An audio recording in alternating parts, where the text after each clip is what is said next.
Este relato fue grabado el día 22 de febrero del año 2024. La leyenda de los zombies. Hace muchos siglos llegaron miles de africanos en calidad de esclavos para trabajar en la región del Caribe.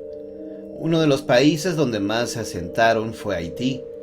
Sucedió que los españoles querían evangelizar a los nativos de América, pero también hicieron lo propio con la raza afroamericana. Tribus enteras llegaron a Haití, muchas provenientes del Congo, Benín, Nigeria, Ghana y Togo. Estas tribus tenían sus tradiciones y sus creencias religiosas, mismas que se negaron a abandonar. Pronto hubo en el Caribe un interesantísimo proceso de sincretismo que dio como resultado la creación de religiones mestizas, por así decirlo, como la santería y el vudú. Este tipo de creencias que tienen su origen en África han dado a conocer diversas leyendas sobre muertos vivientes llamados zombies. En la siguiente historia conoceremos un poco más acerca de estos seres. David era un periodista español que se interesó por el vudú. Había escuchado estas palabras antes, aunque jamás se atrevió a investigarla. Pero un buen día conoció a unos haitianos que viajaban a Madrid. En su plática salió el tema del vudú y de los zombies. Fue así que David hizo una serie de preguntas sobre esto, pues él pensaba que se trataba de simples creencias populares. Sin embargo, cuando tuvo la oportunidad de viajar a aquel país, descubrió datos perturbadores sobre casos clínicos de zombificación. Cuando David llegó a Puerto Príncipe se encontró con sus viejos amigos haitianos que conoció en España, Caroline y Jean, practicantes del vudú. Jean era un bokor, es decir, un sacerdote vudú, y su hermana Caroline era mambo, sacerdotista. Lo primero que hicieron fue darle un talismán para que se protegiera de las influencias negativas que enviaban algunos bokor que deseaban hacer mal. En la casa de sus amigos había extraños altares con botellas de licor, velas, muñecas, bastones de madera, un Cristo, unas copas con agua y otros elementos que a David le parecieron insólitos. Después de enseñarle el altar, le explicaron que en el vudú las prácticas mágicas eran muy frecuentes, prácticamente cotidianas. David preguntó qué tipo de magia utilizaban. Jean le contestó que había quienes trabajaban la magia para bien, otros para mal y algunos no tenían problemas en hacer las dos cosas. Después de comer, el periodista, que supuestamente iba en plan de vacaciones, comenzó a preguntar acerca de los zombies. ¿Es un mito, una leyenda o son una realidad? Caroline rió un poco y le contestó que eran las tres cosas, ya que los zombies, como parte de la religión, eran un mito. Se contaban cientos de leyendas, muchas basadas en casos reales. Por eso eran las tres cosas. Esa respuesta no convenció mucho a David, así que en los siguientes días, con el pretexto de querer llevar buenas fotos a sus amigos, se adentró en las casas donde se iban a llevar a cabo ceremonias vudú.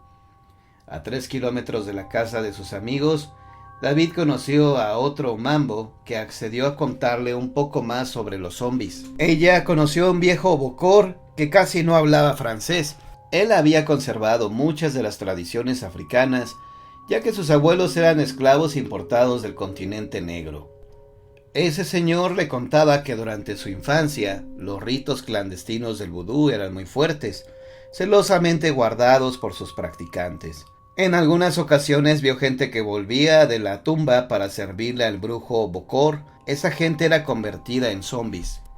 Al caer la noche, David entró a la casa de la mambo y presenció la ceremonia. 4 jóvenes de unos 20 años de edad tocaban los tambores, mientras los presentes entonaban canciones en una lengua africana. En el piso colocaron algunas ofrendas y pintaron unos símbolos con tiza.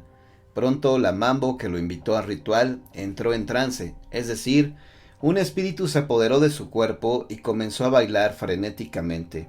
Más tarde, ya poseída, se dirigió a David y le aconsejó que tuviera cuidado, que si seguía metiéndose en donde no lo llamaban, podía presenciar cosas que lo dejarían traumado de por vida.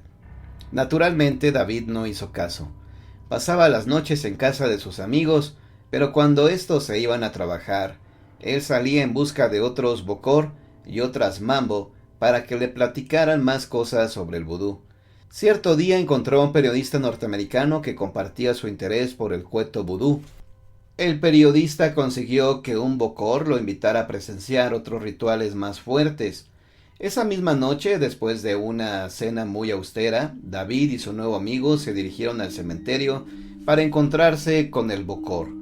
¿Qué hacemos aquí?, preguntó David un poco nervioso, no tanto por estar en el camposanto, sino porque no había otras personas y temía que los asaltaran. El bokor le contestó que estaban ahí para darle una ofrenda a los luas. Luego de caminar entre las tumbas, David se llevó el susto de su vida al ver a un hombre agachado, mordiendo una botella de vidrio. Parecía que se la estaba comiendo. El bokor le explicó que aquel estaba poseído por un espíritu y que los vidrios no lo dañarían, pues era el espíritu y no el humano el que se los estaba comiendo. En el cementerio, el bokor recolectó algunas cosas. Más tarde, en su casa, comenzó a preparar una mezcla extraña. El periodista norteamericano le dijo a David que el bokor estaba planeando crear un zombie y para lograrlo, debía darle de comer esa mezcla a una víctima. Después de un tiempo, David se enteró de que una joven que vivía muy cerca de la casa del bokor había fallecido. La difunta tenía 15 años y su nombre era Ana. Como sus padres eran muy pobres, no tuvieron dinero para pagar el entierro, así que su cuerpo permaneció congelado después del velorio durante 3 semanas.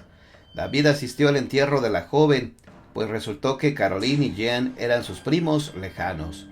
Después de 10 años, David volvió a Haití para llevarse la sorpresa de su vida. Los padres de Ana visitaron el cementerio y encontraron que la tumba de su hija estaba vacía. Unos meses después, descubrieron que su hija estaba viva, en mal estado, como si se hubiera vuelto loca. No hablaba, comía poco, de preferencia gusanos vivos que sacaba de la tierra. Era imposible. David, Jean, Caroline y todos los vecinos de la pobre muchacha fueron al entierro. Vieron su cuerpo sin vida en el ataúd y ahora resultaba que estaba viva. Jean explicó a David que los bokor preparaban una poción mágica para que la persona que la beba se muera, reviva y se convierta en su esclava. Eso es un zombie. David esperó a que el periodista norteamericano llegara a Haití. Esa misma tarde en el hotel, Frank le mostró un expediente de por lo menos 15 casos de personas que oficialmente murieron y volvieron de ultratumba. David no podía creer que los zombies fueran reales, pero en un país como Haití, donde la magia es cosa de todos los días, todo es posible.